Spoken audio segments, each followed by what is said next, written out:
కేంద్ర మంత్రిగా ఉపరాష్ట్రపతిగా సేవలందించిన వెంకయ్య నాయుడుకి దేశ రెండో అత్యున్నత పురస్కారం పద్మ విభూషణ్ వరించింది.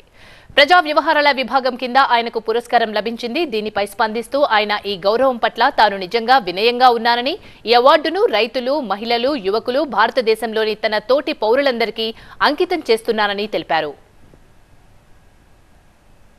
ఈ గణతంత్ర దినోత్సవ సందర్భంగా ప్రభుత్వం నాకు భారతదేశం యొక్క రెండవ అత్యున్నత పురస్కారమైన పద్మ విభూషణ్ అవార్డు ఇవ్వడం చాలా సంతోషం. దీన్ని వినమ్రంగా నేను స్వీకరిస్తూ ఉన్నాను. ఈ అవార్డును రైతులు, మహిళలు, యువతకు నేను దీన్ని అంకితం చేస్తూ ఉన్నాను.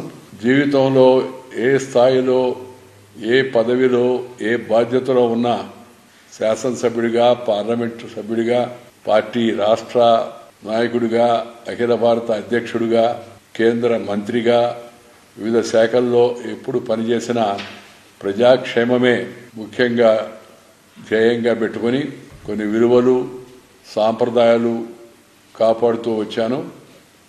అదేవిధంగా రాబోయే రోజుల్లో కూడా కొనసాగుతానని నేను ప్రజలకు తెలియజేస్తున్నాను. ఇది మరింత బాధ్యతను నాపై ఉంచి పదవీ విరమణ చేసిన తర్వాత కూడా ప్రజా సంక్షేమానికి అంకితం అయ్యేందుకు ఈ యొక్క అవార్డు మరింత బాధ్యతను నాపై ఉంచింది. తప్పనిసరిగా ఆ బాధ్యతను చిత్తశుద్ధితో నిర్వహించే ప్రయత్నం చేస్తానని చెప్పని మనం చేసుకుంటున్నాం.